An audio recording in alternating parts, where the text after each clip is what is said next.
I have recently thought through my personal journey, and I had a moment in my life when I was very young, and I had the opportunity to help someone, and I didn't do it, mostly because I was just too immature to be able to figure it out.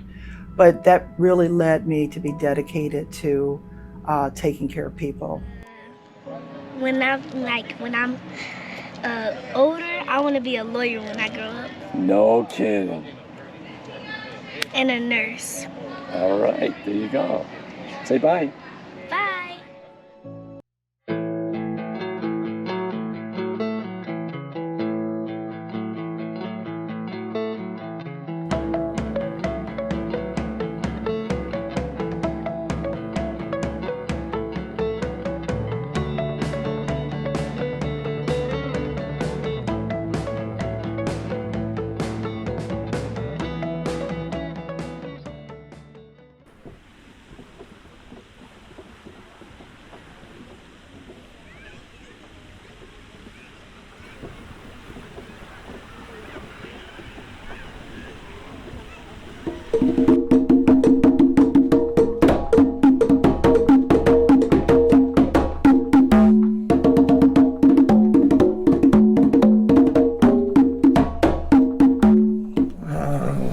Wow. Very impressive, Mr. White.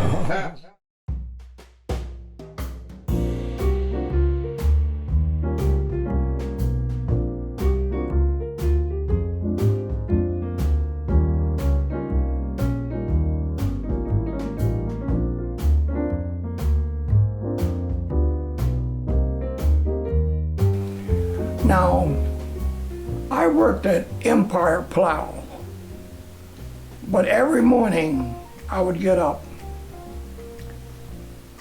to go to work. And I would come out of I lived at 3421 East 119th Street. About what year was this? This is 1944, I would say. But I would ride the streetcar to Sidaway, get off the streetcar, cross the street, and go across the bridge. The history of the Sidaway Bridge goes back, I want to say, well over a century. Back when there were a lot fewer connections between the Hyacinth neighborhood, as it was called for many years because of the history of the St. Hyacinth Catholic Church in the middle of the neighborhood, and the fact that folks back in the early 20th century would walk from home to school, as well as walking to work. And so the Sideway Bridge provided an important connection between the Kinsman neighborhood, the Garden Valley neighborhood, to the northeast, and the Broadway Slavic Village, or rather the St. Hyacinth neighborhood, to the southwest.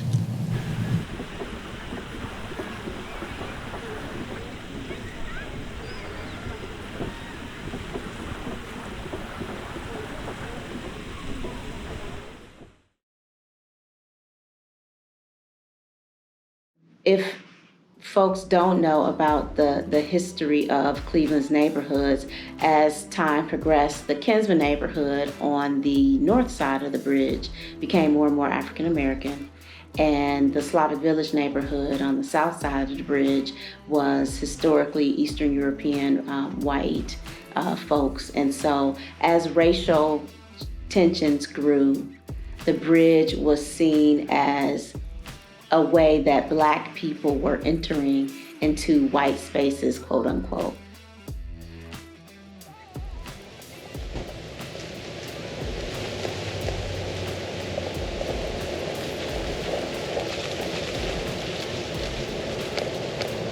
The bridge was burned, not burned to the point of not being able to be used, but it was badly damaged.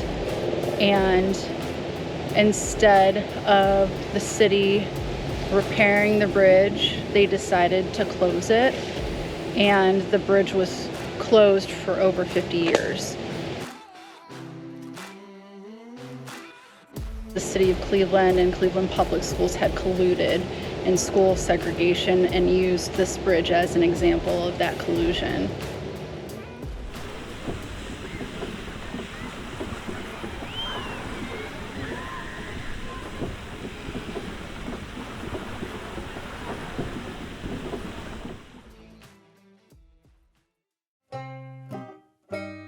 I used to eat lunch across the street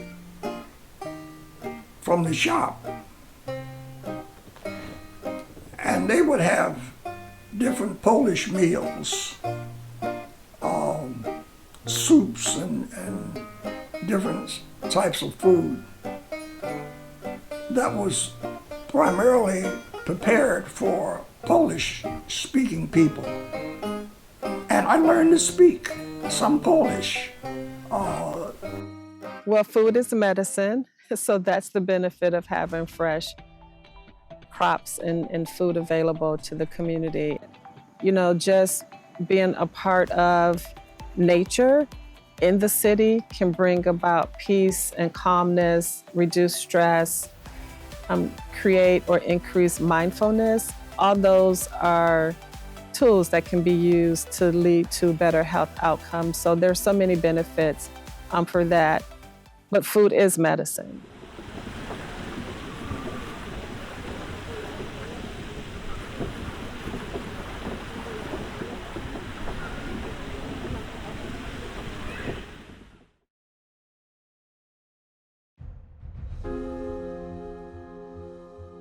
Such a great question. Food apartheid is, first of all, a better way of explaining food deserts. You know, food deserts have a limited scope into what it covers, where food apartheid really deals with the food access or the lack of food access and it being a systemic issue that comes with it. Like when we talk about grocery stores that come into our communities based on the socioeconomical status of its residents. So what we're dealing with is we don't all have access to good, healthy food or produce where some other cities or neighborhoods have that. Using the farm-to-table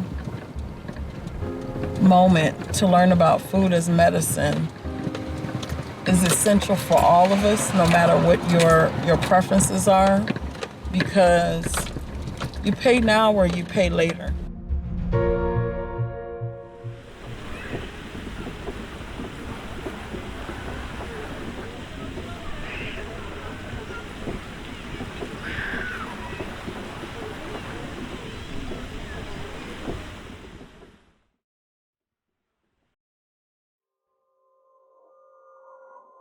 So the Forgotten Triangle was called the Forgotten Triangle because it had the largest concentration of vacant land within those boundaries in the city of Cleveland.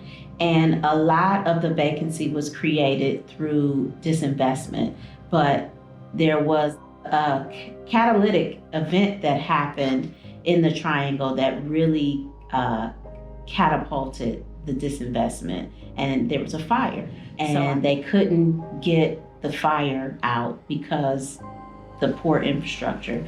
And so that house burned, and another house burned, and another house burned, and suddenly an entire city block and a half was wiped out with one fire overnight. And because of insurance redlining, a lot of those homeowners didn't have property insurance because they wouldn't issue policies in inner city neighborhoods that have been redlined for various reasons. So they couldn't rebuild. So you suddenly had an entire generation of homeowners and houses wiped out with one fire. and it was never rebuilt. Burtonville Carr and our partners have turned that space into an urban agriculture innovation zone where we have these acres and acres of vacant land in the heart of an otherwise high density urban area. And we're able to be innovative around agricultural experiences. So our partners at Ridall now use the space to grow vegetables. They use all of these innovative tools. So they have a space where they use aquaponics. So they're actually farming fish, and the fish are in the tank, and the nutrients from the fish feed the vegetables that are on top, and the nutrients from the vegetables feed the fish, and it's a little circle of life, all happening right there on 81st, just north of Kinsman.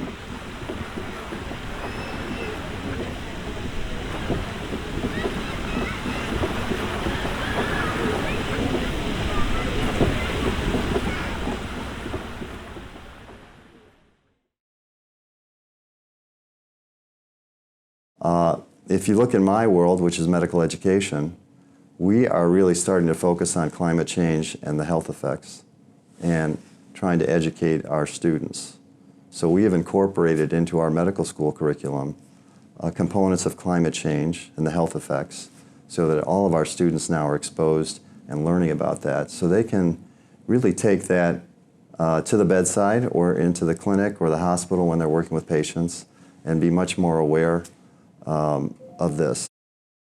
You know, beyond that, we think there's great opportunities as a school to not only teach students in the classroom about this, which we're doing, but get them out into the community and really look for ways to make a difference. And that, you know, that's, I think we're just at the beginning of that, but a lot of exciting work in that regard. The people love each other, and over here, the people love the people over here, and over here, the people love the people over here. And it's like, so, like, they share the same bridge and they respect each other. My name is Nzinga, the Queen of Africa, beautiful and courageous. This is a big puzzle, how to get things done to make this part of the world better. And the other thing is being creative, and the solutions that are not boilerplate or cookie cutter solutions to big problems like this. What do I think about the bridge being a metaphor for racial tension or racial harmony? And I think it's not really even a metaphor. It's directly on the nose. I think you have two sides separated by the span of the bridge, one predominantly African American, one predominantly white or Caucasian, and the bridge being burned on one side, so these two sides would not commingle. I mean, there's nothing there's nothing that you have to imagine too far to really understand what that really means. It's the removal of connection, both physically and I guess you could say metaphorically. You know, when we're talking about relationships and we're talking about building bridges and developing relationships with not only our patients but also with each other, that we are more the same than we are different, and that everyone has a story. And part of developing relationships is really trying to get to what is your story, right? And being open to other people as to what my story is, right? So again, making sure that it is something that is bi-directional. And I think that makes things a little bit easier for people as we're developing these great relationships. I have a relationship with the bridge because I think that, like, I know it's 36 feet down, but I want to see what it feels like to go on the bridge, because where do it take you to?